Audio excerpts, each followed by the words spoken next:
All right. Welcome back, ladies and gentlemen, to another episode of Mondays Down South. You're with the trio, the original trio here. Shout out Cy and Evan for truly holding down the fort these last couple weeks, pumping out content every week. Shout out to our guests, Phil Simay, Zach Klein, spitting and spewing your football knowledge amongst the entire crowd of people here. We're up to 150 subs. This is incredible news to come back to. And guys, so thank you. And also, we have so much football to dive into. Week 9 reactions. We're also going to talk trade deadline, which I think ended today. But how have you guys been doing? And so I'll start off with you, man. How's everything been? Looks like you are wearing the Sunday shirt here, and obviously in spite of NFL Sunday football. What do you got going on? It's what I wore when I watched football with Evan this weekend in New York. No, I had a great weekend. I actually went to New York, hung out with Evan Friday, Saturday, and Sunday. Had a couple late nights, I won't lie, but was a great time doing so. Evan and I, not just football, I'm going to give a quick shout out to an epic Game 7 of the World Series. That's got to be one of the best series. Is like, I didn't even get to watch the whole thing, and I can confidently say that's one of the best World Series we've ever witnessed in our lifetime. Going 11 innings, some crazy moments there, and Evan and I were at this like nice dive bar along with our buddies Arvin and Treya and Manas and Nikki and the whole squad, and we had an amazing time watching it. So shout out to everyone that made the weekend great. Shout out Evan for being a great guest in New York as always. I was going to say host, but I didn't stay with him. And then Sunday we watched the games at this awesome sports bar we found. And Zach, we're going to have to go up there, maybe even try to do the Super Bowl there this year. That's how great it was. Wow. we'll have to put you onto that one next time. Called Blondies near our boy Manas. Shout out him, Upper West Side. So watch it with him and Nikki and Arvin and everyone. Whole squad, Venla, got everyone there. So, go team. I'll leave it at that. Shout out, man. It was a blast of a weekend. It's always good to have you. Appreciate the Blondies shout out. Definitely will be back there. So, if anyone from Blondies is catching this, I'm sure you are not. But, hey, maybe down the road. It's just a fun weekend. Lots of good games, like you mentioned. Excited to get into it. Except for my own. It was also Halloween. It was Halloween too. We have to go over what our Halloween costumes were because Alex and I were none other than Chapel Bill Belichick, and Jordan Hudson, his 24-year-old girlfriend. Oh, it was incredible. It was incredible. Evan and I, first and foremost, no one is beating your costume, Zach. I was showing everybody the pictures you sent me. Everybody was like, "This is the greatest, like most relevant, like great, like most awesome Halloween costume ever." Evan and I were Top Gun, and Evan made an impression. I mean, I had my friends like Brian and Ruby, shout out Brian Ruby, telling me that Evan, was awesome this weekend, and Brian Ruby kept being like, "Who's your buddy in the Top Gun outfit?" So this guy made a strong impression on everyone we hung out with this weekend. So I don't even know if he knew that. I just told him. So we had a good time with him. Appreciate them for that. Yeah, good people. Yeah, shout out Brian Ruby. Yep. Ev, did you have the stash going before? Did you have the stash going? I can't grow a stash. I can't grow a stash. You saw the Gardner Minshew look from one of our debut episodes. That was like a 6-month long stash that you could barely even notice. You know what I mean? I don't got the. I'm not even gonna front that I've seen Top Gun because I have not. So I don't even know which actor is the one with the stash or which character. So that's a slight embarrassing shout out of my own that I dressed up as Top Gun without having seen the movie. But thank you for purchasing the fits. They were awesome. You haven't seen the original Top Gun or just the latest one, Top Gun Maverick? Neither. It's a whole bit that some of my work colleagues in my prior job had heard this and they freaked out so much they bought me a DVD version of Top Gun and I still didn't watch it, and now it's just become such a bit that I feel like I should keep going. I almost did this week just to prepare to be a Top Gun character, though, because I was like, what if anyone, puts me on the spot? But luckily, no one did, so I was okay. as long as you know who like Mav is and who some of the other guys on the Can start, which you didn't even need to know because people just kept calling you that without you saying anything. So life gets easy when you wear something that obvious. So that it worked out. I think I think we can talk about costumes all day, but I think it's time to talk about some trades that happened today. So I'll tee that up. I mean, I'm not going to start with my own because that's probably one of the biggest ones, but I just will kick it over to Evan and Zach. Let's talk a little NFL trade deadline. Any trades in specific that you want to start with, have some reactions to, and talk about who we think won the trade, or honestly, let's even give the teams a grade. So let's say, what each team, what grade we'd give them for the trade they made. I'm curious to see what you guys got.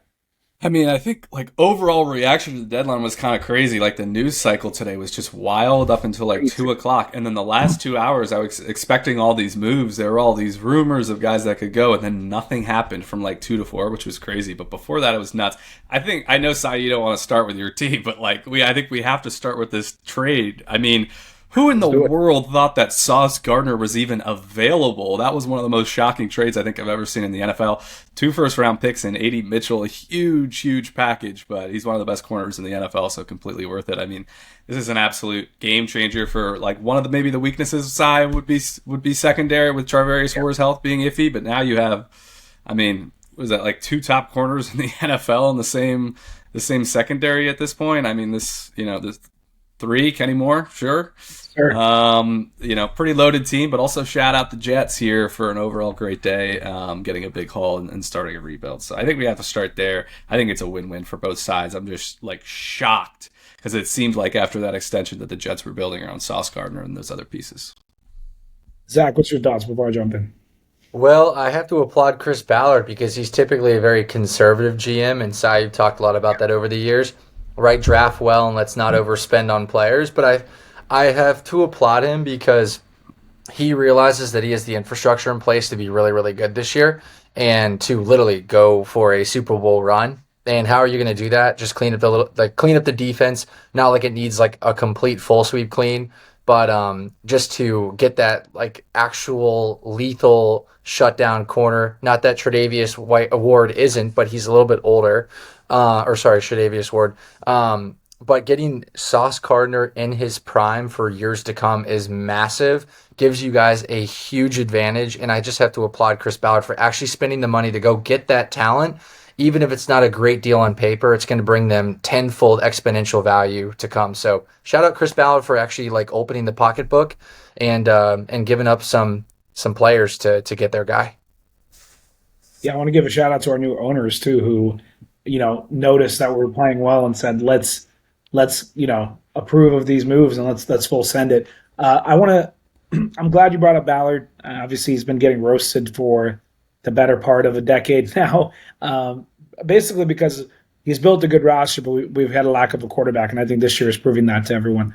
And the other thing is shout out Steichen, who has been able to build this elite offense, and Lou, who has been able to make it work with our secondary basically being decimated for the better part of the year, which everyone deals with injuries, but it's a big component of it. Now that I've gotten all the rational stuff out of the way, let's go Indianapolis Colts, baby. I never in my life ever thought we would make a trade like that because we have been so conservative for so long, and this 1 year has felt so aggressive, and I love it because first of all, it's a vote of confidence in Daniel Jones. Like, you don't make that trade if you don't think that you can actually be a Super Bowl competitor. You don't give up 2 first-round picks and a young receiver that you used the second-round pick on to make that deal.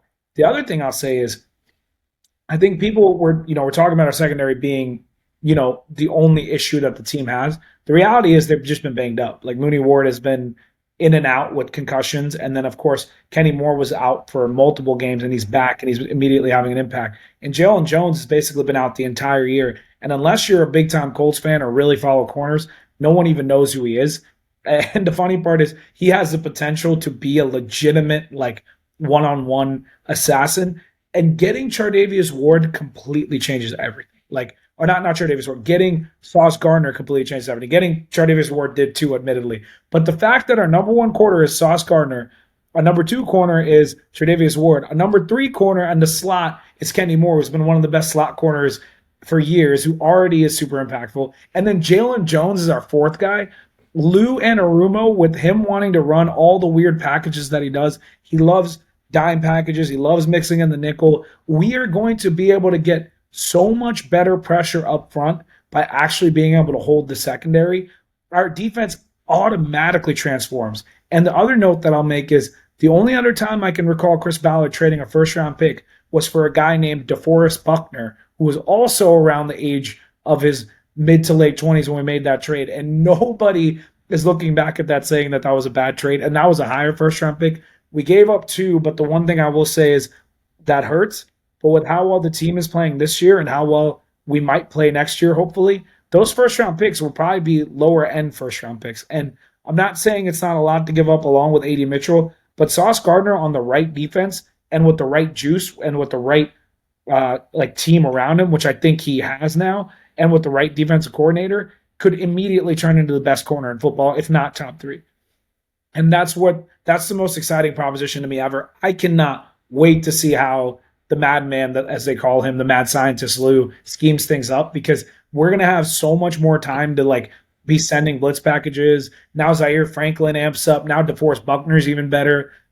Glover Stewart's even better. Our young guys in Latu and Kwity Paye are better. The defense is just stacked from the line all the way up, and I'm so hyped about that. So especially coming off a tough loss this weekend, it is the most exciting news. And Sauce Gardner's 25 years old, guys. We have a franchise guy, hopefully for the better part of the next decade. That is a beautiful, beautiful, beautiful thing. So very happy as a Colts fan.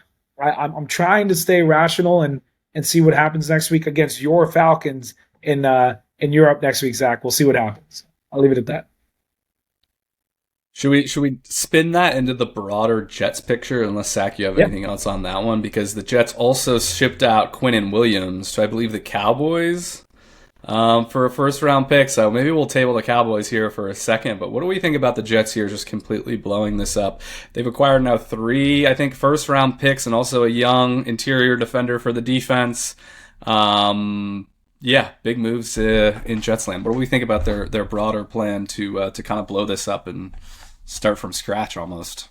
Yeah, I think it was a first, a second, and a young player in exchange for Quinnen Williams, who okay, I you said don't start with the Cowboys, so I'll start with the Jets. I'll get to the Cowboys in a little bit.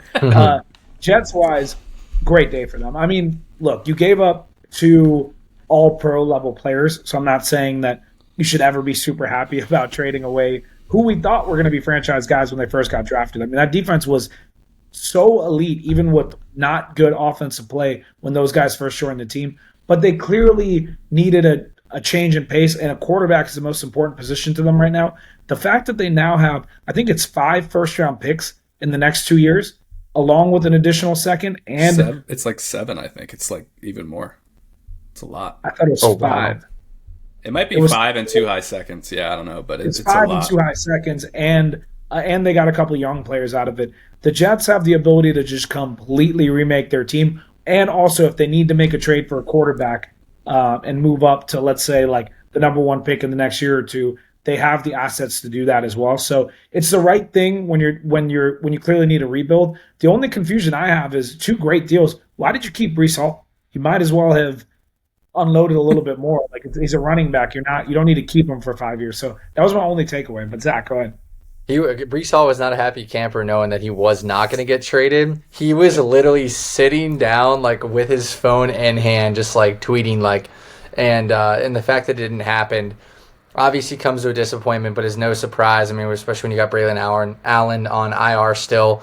You're going to need Breece. And they also fed Breece the rock. I mean, Breece could be like a high perennial fantasy player for the rest of the season if you really think about it. The one team I will touch on and one player is I thought the Jacoby Myers trade was actually great for the Jacksonville Jaguars, because Jacoby Myers is a fantastic possession-oriented wide receiver. He's going to get open kind of on those ends, those like 10-yard ends. He's a great third down conversion wide receiver, especially in those like 3rd and 8 situations.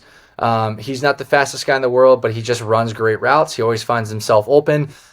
That is exactly what Trevor Lawrence needs. Because you have like Brian Thomas, who's super flashy, 6'4", can go deep. He's got the deep ball threat. But you got rid of Christian Kirk in the offseason. Travis Hunter's hurt. I mean, Travis Etienne is kind of washed a little bit if you really think about it.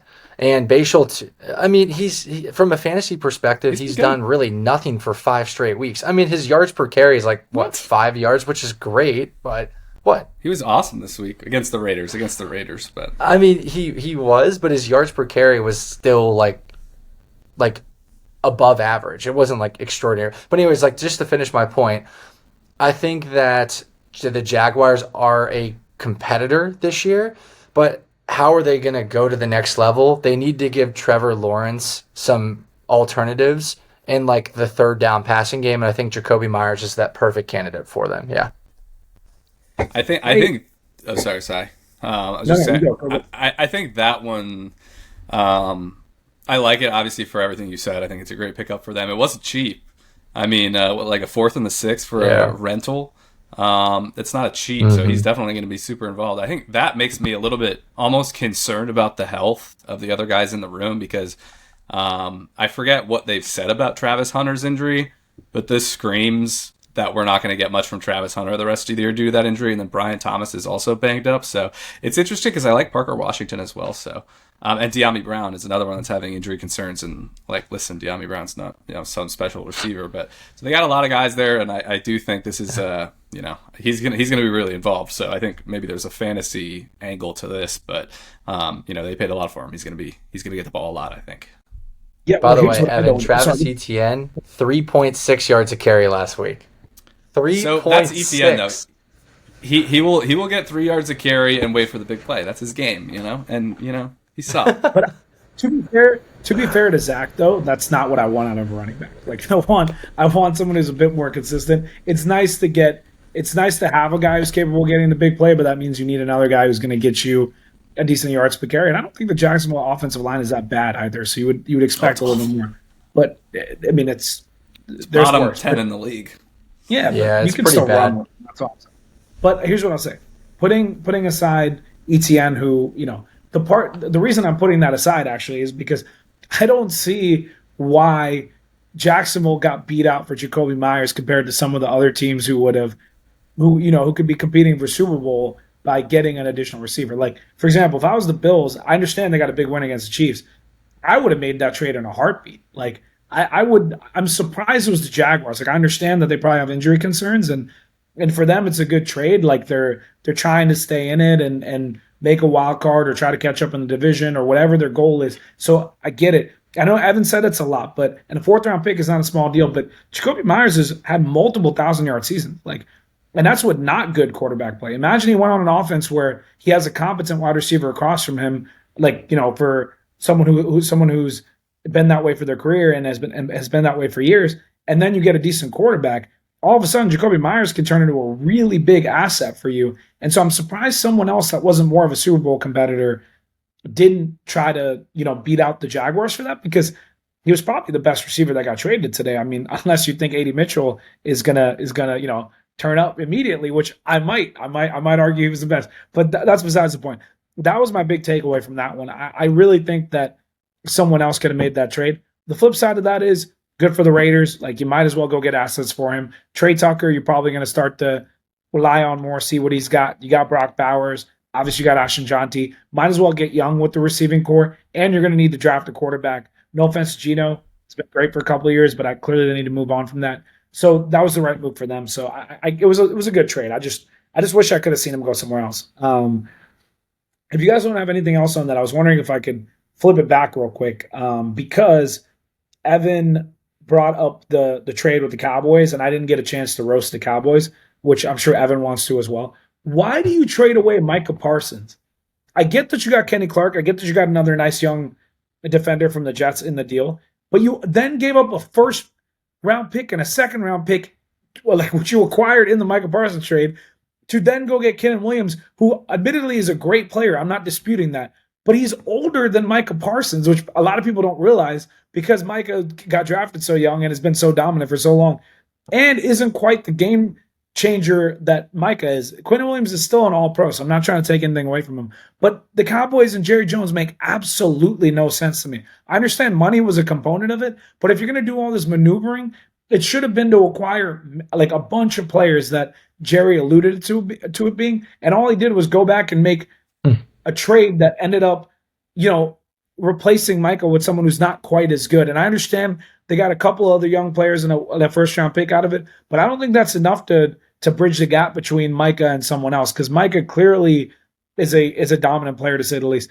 And then the other thing I don't understand is they just lost last night and are clearly not in the playoff contention. And unless you think Kenyon Williams is going to like immediately transform your defense into like worst defense in the NFL to like, you know, middle tier, which he's not, like, why do you make that trade? I don't know. It's just, that's just my opinion.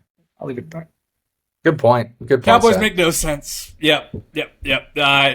This for me, this is when they traded Micah Parsons. They had a plan in place, not necessarily specific names, but they were like, "We're gonna trade Micah now, and we're gonna flip this into acquiring someone else later, in addition to the guy they got from Green Bay." And they didn't let their play on the field and status in the standings adjust their plan, almost as if they're just saving face for the fans. Because it just doesn't really make any sense at all to be buyers at this point. Maybe I don't know Quinn Williams' contract situation. I would hope and assume that he's got a few more years left on him. So, it just makes no sense. Hopefully Jerry Jones never dies. Hopefully he lives forever and never sells the team, because this guy just he doesn't have a clue, because the Cowboys aren't going anywhere this year, as I said. They did also get Logan Wilson. That's probably a good note. So I guess they feel like with both of them, they're going to, make a difference. I don't know if I agree with that, but that's just where I think they're at. That one is arguably makes even less sense, because you just added like just a wash linebacker who I think is maybe a rental too. I'm like that one, like Quentin Williams is an impact player. Is he an impact player enough to bring them to the playoffs? Obviously not, but adding around the edges to this roster is just silly to me. But hey, I love it.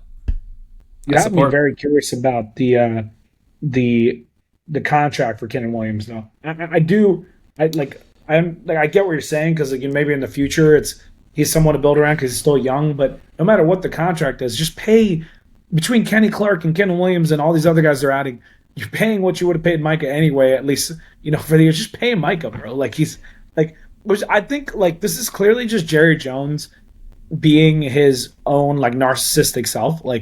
Excuse me calling him narcissistic, but whatever, he is a narcissist, so I'm going to call a spade a spade. He clearly doesn't care about anything other than his own agenda. He always waits till the last minute to give these players deals, and he was just outright openly disrespectful to Micah throughout the course of the process, saying, "Oh, our run defense is going to get better now that we traded Micah," or "Oh, we can make up for this with this, or we make up for that," and then saying stuff like, "I made a handshake deal with Micah." I have no patience for this guy. This guy is one of the things that's wrong with ownership in sports. He's arrogant. He cares about money. He cares about being on the media. That's what he cares about. He cares about his own brand more than he does his own team, and that's a real issue. And like Evan said, it's a benefit to the teams in their division, because they clearly have great players, but they don't have a great way to manage it all and make sure that they're making the right moves to benefit that team. And it's been the same story since the era of, Troy Aikman and company. So it's embarrassing.